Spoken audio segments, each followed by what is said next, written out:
Que le nom de Jésus-Christ soit une fois de plus béni en ce 21 juin 2021.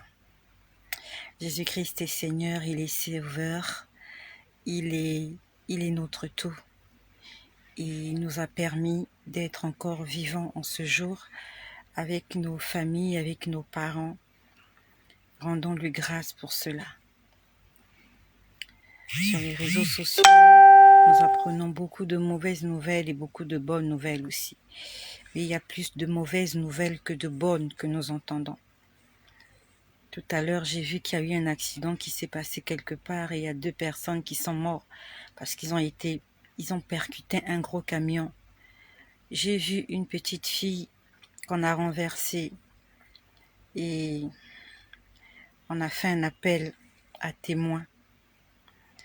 Ça m'a brisé le cœur en tant que mère. Que le Seigneur continue à te faire du bien. Et toi aussi, continue à réjouir le cœur du Seigneur. Ne cesse pas de réjouir son cœur. La Bible nous dit, fais de l'Éternel tes délices et il te donnera ce que ton cœur désire. Fais de l'Éternel l'objet de ta jouissance. Fais de l'Éternel l'objet de ta joie et il te donnera ce que ton cœur désire. Bonsoir ma sœur Marie Fontaine, bonsoir mon frère Pépin. J'aimerais commencer ce partage par un chant qui m'est monté tout à l'heure, qui dit « Que tes vives eaux inondent mon cœur, que ton Saint-Esprit vienne et prenne le contrôle. Chaque situation qui trouble mes pensées, mes soucis, mes fardeaux, à tes pieds je dépose. Jésus, Jésus, Jésus.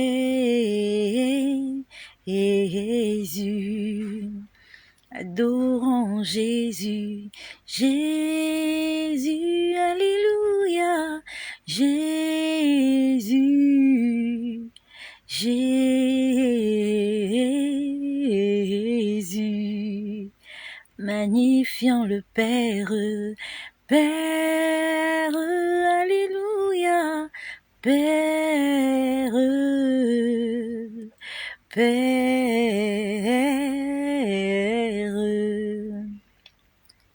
Heureux ceux-là qui sont morts dans le Seigneur. Heureux ceux-là qui ont quitté la terre et qui sont allés se reposer dans les bras du Père. Mais tristes sont ceux-là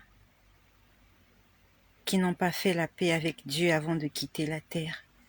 Tristes sont tous ceux et toutes celles qui n'ont pas fait la paix avec leur prochain avant de quitter ce monde et qui se sont retrouvés dans cet endroit de torture, dans cet endroit de tourment, dans cet endroit obscur, dans cet endroit noir et lugubre, dans cet endroit où il n'y a pas de lumière, où il n'y a pas de joie, où il n'y a pas d'eau, où il n'y a pas de repos.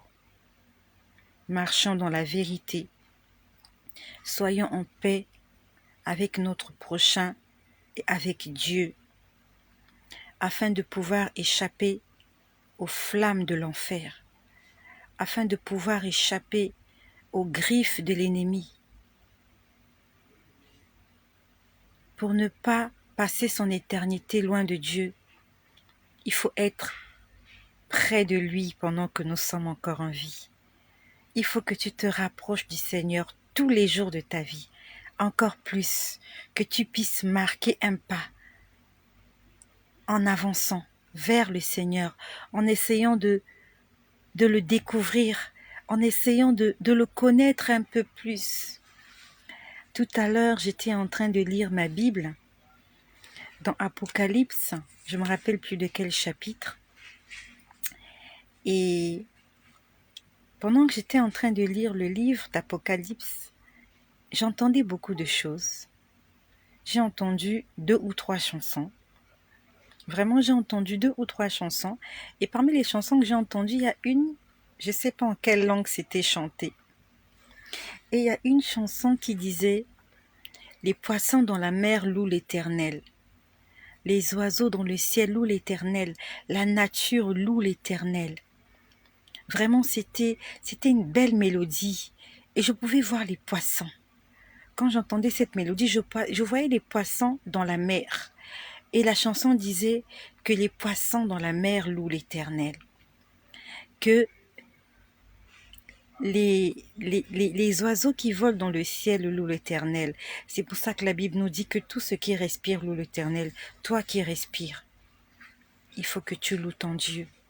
Utilise la bouche que Dieu t'a donnée pour lui chanter des louanges.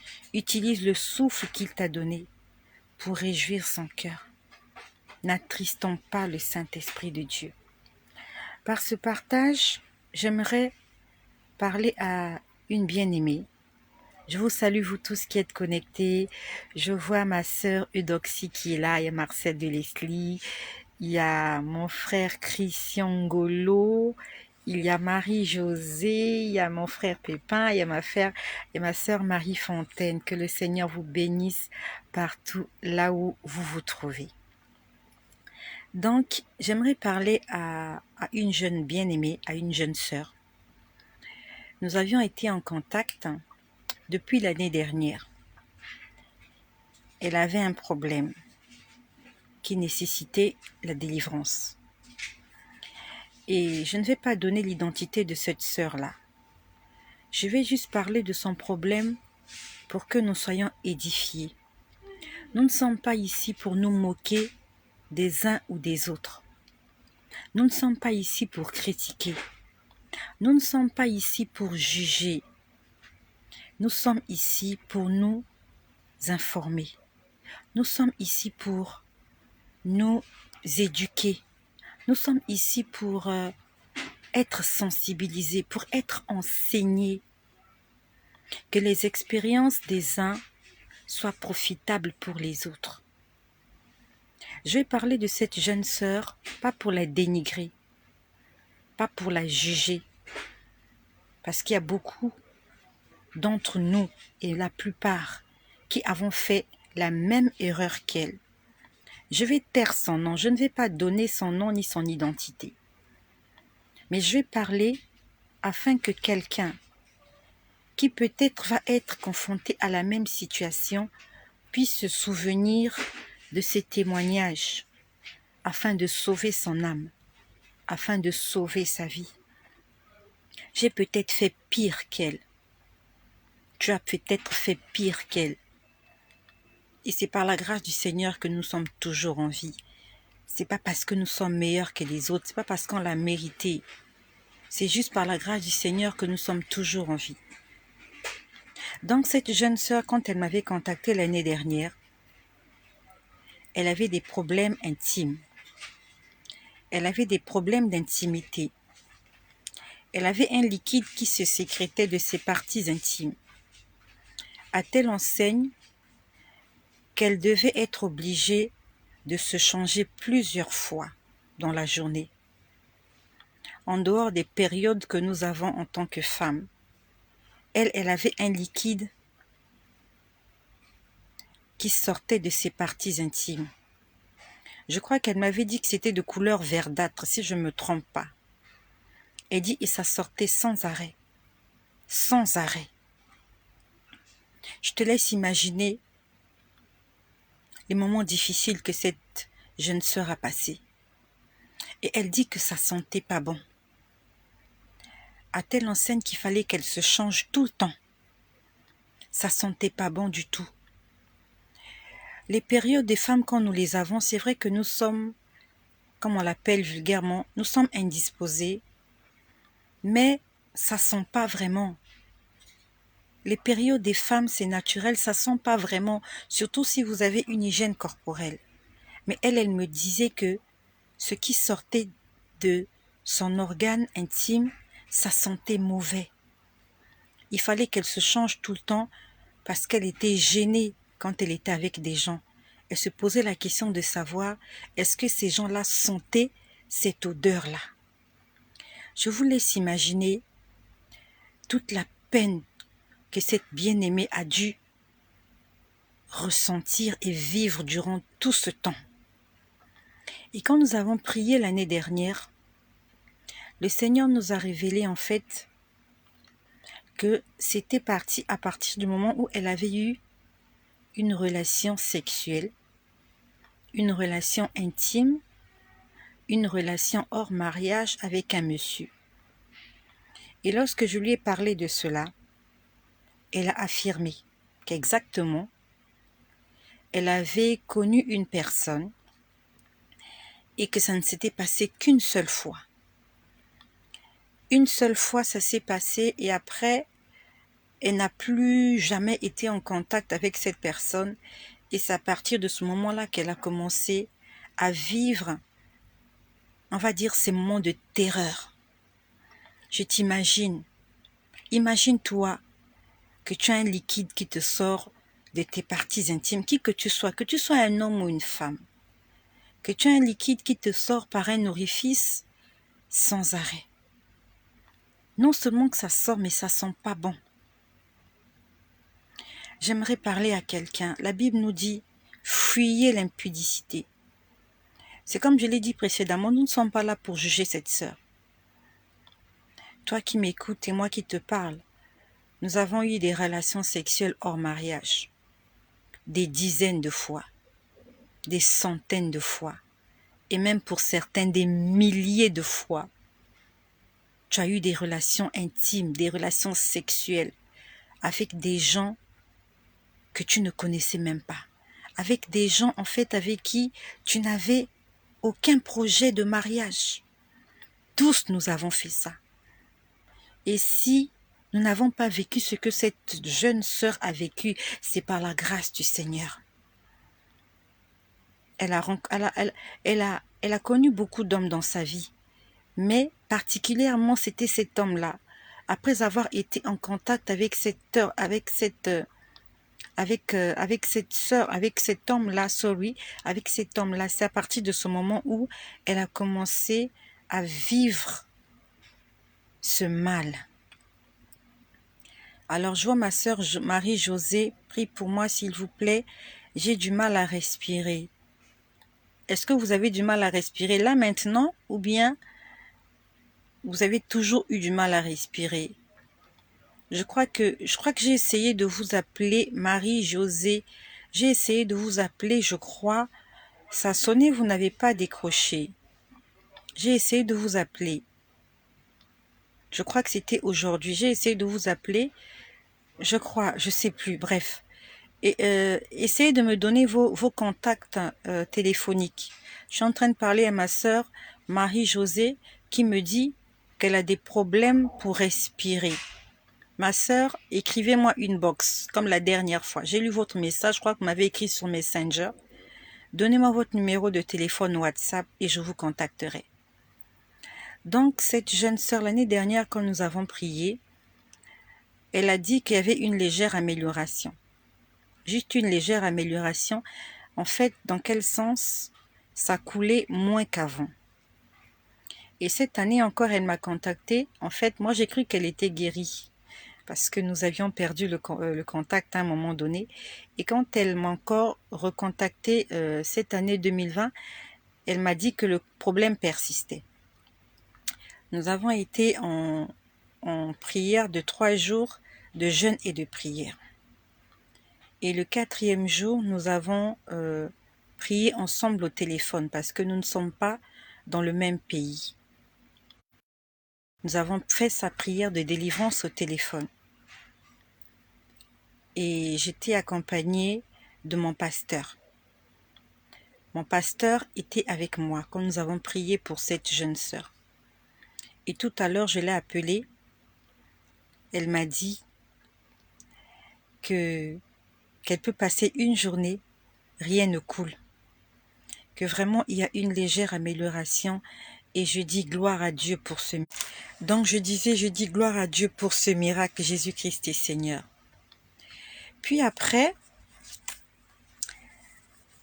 par ce message, j'aimerais dire à ma jeune sœur, j'aimerais lui dire ce que j'ai vu avant sa prière de délivrance.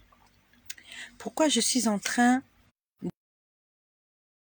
C'est juste pour nous rappeler que dans le livre de Matthieu au chapitre 12 au verset 43, il est écrit que lorsqu'un démon est chassé d'un corps, lorsqu'un esprit impur est chassé d'un corps, et je suis en train de parler par la même occasion à toutes les personnes qui sont passées par des séances de délivrance, des délivrances au nom de Jésus.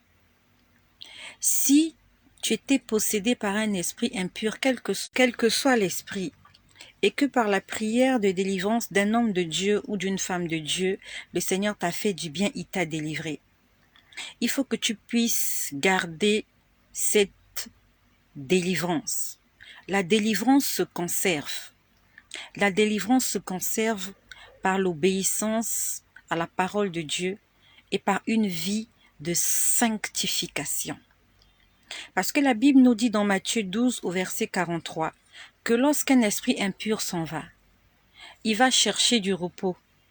Et s'il n'en trouve pas, il revient là où on l'avait chassé.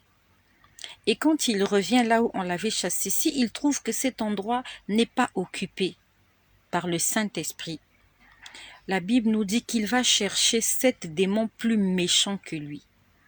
Et quand il revient dans la vie de cette personne, la situation de la personne devient pire que la première. C'est pour ça que toi qui es passé par la prière de délivrance, toi qui as été délivré, il faut que tu saches marcher maintenant.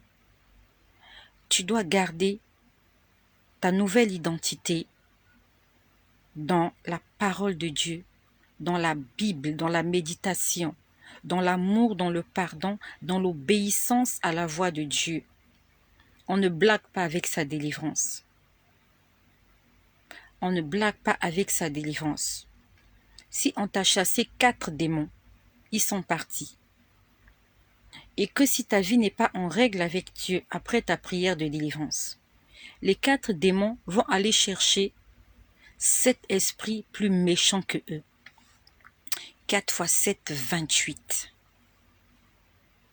4 x 7, 28. Et tu seras possédé par 28 démons plus méchants que ceux-là qui étaient auparavant. C'est pour ça qu'il faut faire très attention. La prière de délivrance, c'est bien. Mais attention, il faut la conserver. La Bible nous dit, tu ne peux pas servir de maître. Tu ne peux pas servir Dieu et les idoles. Tu ne peux pas servir Dieu et Satan.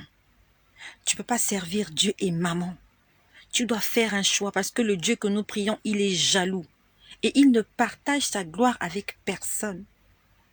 Si Jésus-Christ est dans ta vie et que tu continues à mentir, le Saint-Esprit va te quitter. Le Saint-Esprit va s'écarter de toi. On ne blague pas avec Dieu. Tu ne peux pas dire être un enfant de Dieu alors que tu continues à vivre dans le péché.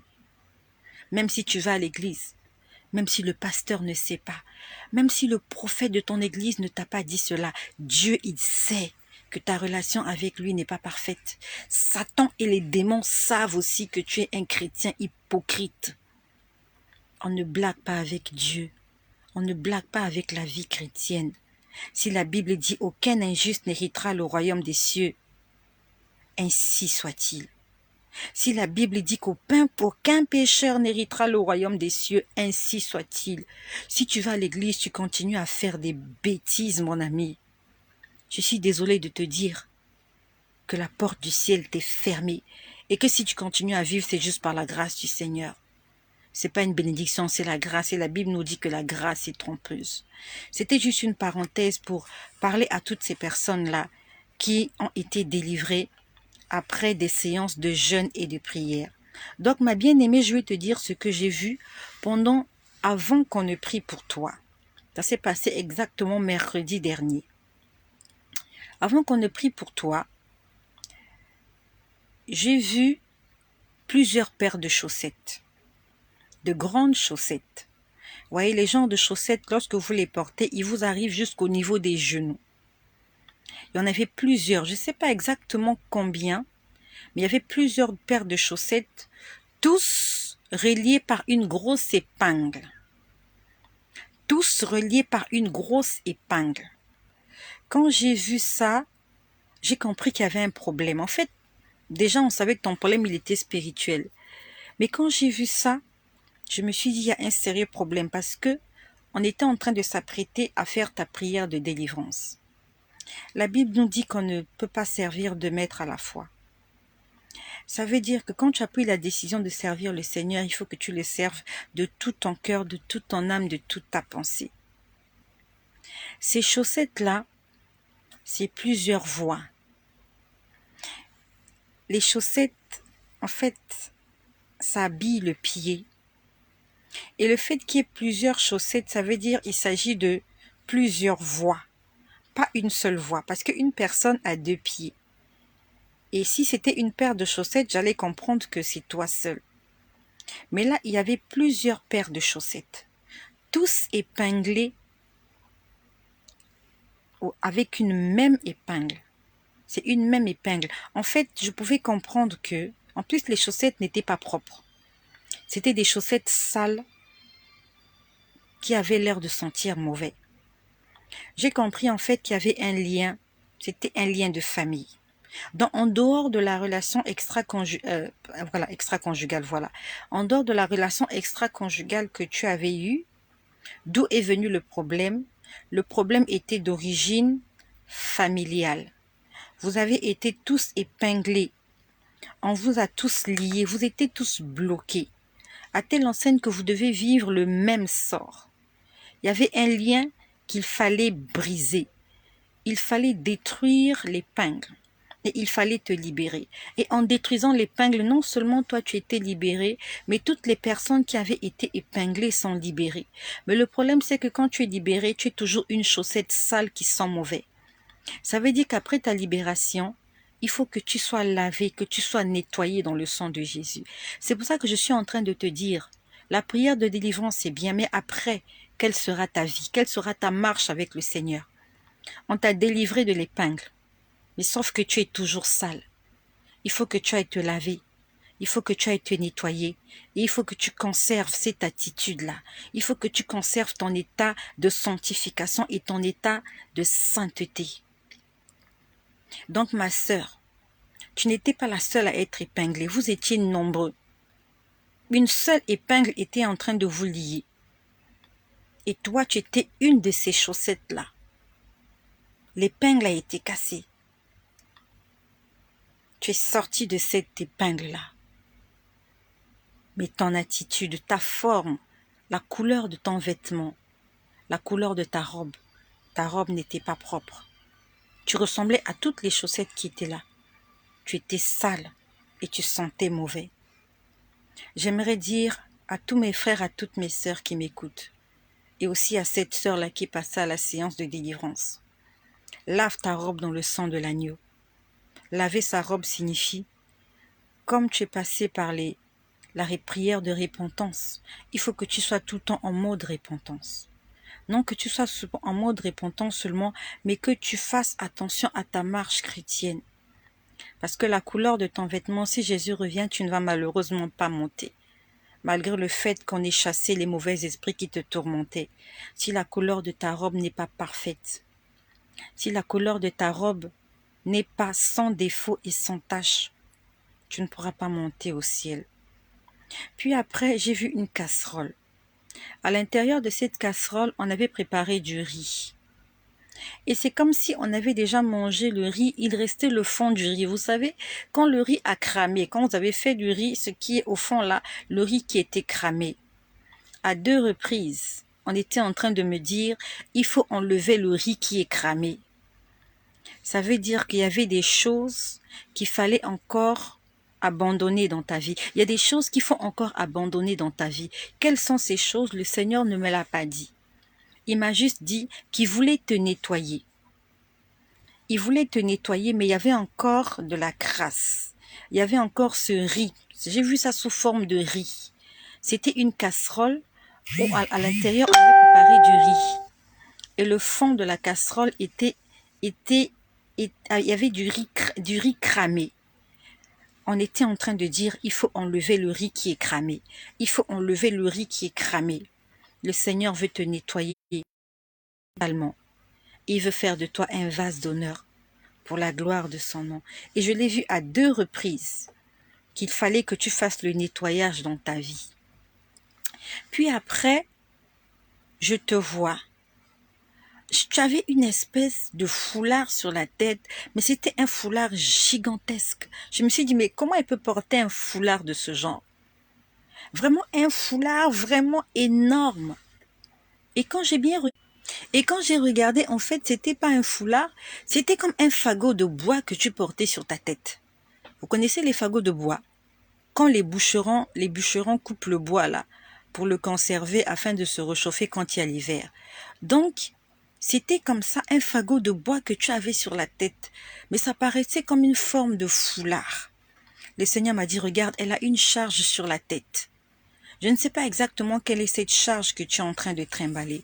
Dans le livre de 1 Pierre au chapitre 5 au verset 7, il est écrit « Déchargez-vous sur lui de tous vos soucis, car lui-même prend soin de vous. » Je ne sais pas exactement à quoi correspond cette charge que tu portes. Est-ce que c'est cette maladie seulement qui est en train de te tourmenter ou est-ce qu'il y a autre chose qui est en train de briser ton cœur? Est-ce que tu as d'autres soucis? Si tu as des soucis, si tu as des choses qui t'empêchent de voir la gloire de Dieu dans ta vie.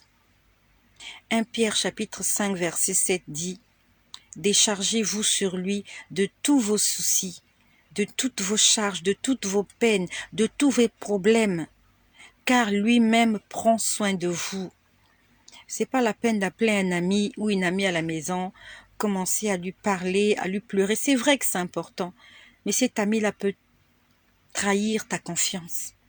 Les secrets que tu lui donnes, ton cœur que tu lui ouvres, un jour il peut exposer tous tes secrets au grand jour. Si tu as des choses qui te font mal au cœur, tu entres dans ta chambre, tu parles à ton Dieu. S'il faut que tu pleures, pleure devant le Seigneur. Ne parle pas de tes problèmes aux hommes. Les hommes vont te trahir, les hommes vont te décevoir. Dieu ne déçoit personne. Dieu ne peut pas te trahir. À qui Dieu va parler de tes secrets, de ton intimité? Seulement à une personne qui peut t'aider. Je ne sais pas exactement le problème que tu as. Pourquoi est-ce que tu as ce fagot de bois sur ta tête, ma sœur? Décharge-toi auprès du Seigneur. Comme il est écrit dans 1 Pierre au chapitre 5 au verset 7. Mais quand nous lisons dans le verset 8, il est écrit « Soyez sobres, veillez, car votre adversaire, le diable, il rôde comme un lion rugissant, cherchant qui dévorer. » Ça veut dire que lorsque tu viens auprès du Seigneur, tu te décharges. Tu dois être en état de veille. Tu dois veiller sur ta personne. Tu dois veiller sur ta marche. Tu dois veiller sur ta vie. Parce que ton adversaire ne te laissera pas. Le diable, même s'il t'abandonne, il te laisse aujourd'hui, il va revenir demain. Parce que la Bible nous dit, il rôde, il cherche qui dévorer. Tu es passé par la délivrance. Tu as sûrement déposé tes soucis, tes fardeaux auprès du Seigneur. Mais 1 Pierre 5, verset 8 te dit, « Soyez sobres, veillez, veille sur ta vie, veille sur ton âme, veille sur ta marche chrétienne. Veille sur ce que tu regardes, veille sur ce que tu écoutes, veille sur ce que tu fais, veille sur tes fréquentations. Parce qu'on a un ennemi commun qui rôde comme un lion, chercher qui dévorer. Puis après, j'ai vu 2 caïmans. Pendant que j'étais en train de prier pour toi avant la prière de délivrance, j'ai vu 2 caïmans. Je ne sais pas exactement qui sont ces caïmans, mais je sais que ce sont des gens qui veulent te dévorer. Et il y a un il s'agitait, vraiment, il y a un qui s'agitait vraiment. Il était vraiment très agité. Je ne sais pas qui il est. Je ne peux pas dire des choses que je n'ai pas compris ou que je n'ai pas vues. Mais je savais que le combat était spirituel. Il ne s'agit pas de crocodiles ou de caïmans réels ou physiques. Il s'agit de crocodiles et de caïmans spirituels. Le Seigneur Jésus-Christ, il nous aime et il veut nous faire du bien. Si aujourd'hui le Seigneur t'a délivré, t'a sauvé, garde ton salut, car tu peux perdre ton salut. Le salut n'est pas un acquis. C'est comme de l'argent. On te donne de l'argent. Il faut que tu saches le gérer. C'est pas parce qu'on t'a donné l'argent que plus jamais dans ta vie tu n'auras des problèmes financiers. C'est pas parce qu'on t'a donné de l'argent aujourd'hui, des millions ou des milliards, que tu as réussi. Non, il faut savoir faire des bons investissements. Sinon un jour tu peux te retrouver au bas de l'échelle. Jésus-Christ nous a sauvés, oui. Conservons ce salut dans l'obéissance et dans la crainte du Seigneur. Je rends grâce au Seigneur pour toi qui écoute ce message et qui a pris la décision d'avoir une nouvelle vie avec Jésus-Christ. Notre Seigneur, il est bon. Jésus-Christ est bon, il ne veut que de notre bien. Mais n'oublions pas que nous sommes encore sur terre, et tant que nous sommes sur terre, nous serons combattus. Mais comme Jérémie 1,19 nous dit, ils nous feront la guerre, mais ils ne nous vaincront pas. Car l'Éternel, notre Dieu, nous sauvera toujours. Si tu veux que l'Éternel te sauve, alors il doit être ton Dieu. Tu dois lui laisser libre champ dans ta vie, afin qu'il puisse agir et qu'il puisse combattre à ta place. Voilà ce que j'ai vu pour toi, ma sœur.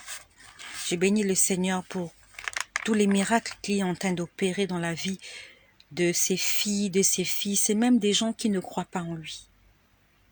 Si ce partage t'a fait du bien, ne le garde pas pour toi-même. Partage-le avec quelqu'un qui a besoin d'être béni aussi comme toi.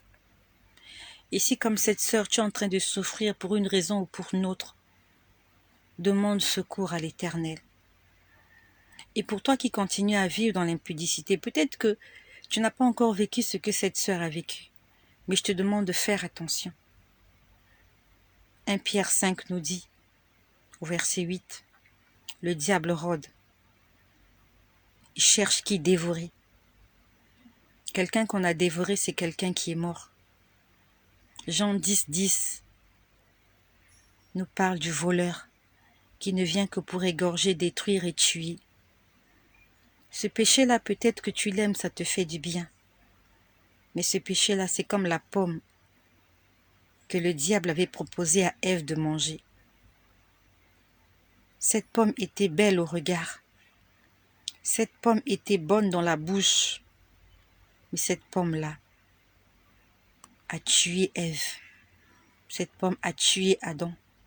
Dans quel sens? Ils ont été chassés de la présence de Dieu. Et si tu continues à profiter de ce fruit qu'on appelle la pomme, cette belle pomme bonne à manger, bonne à voir, mais empoisonnée, tu passeras ton éternité loin de ton Créateur.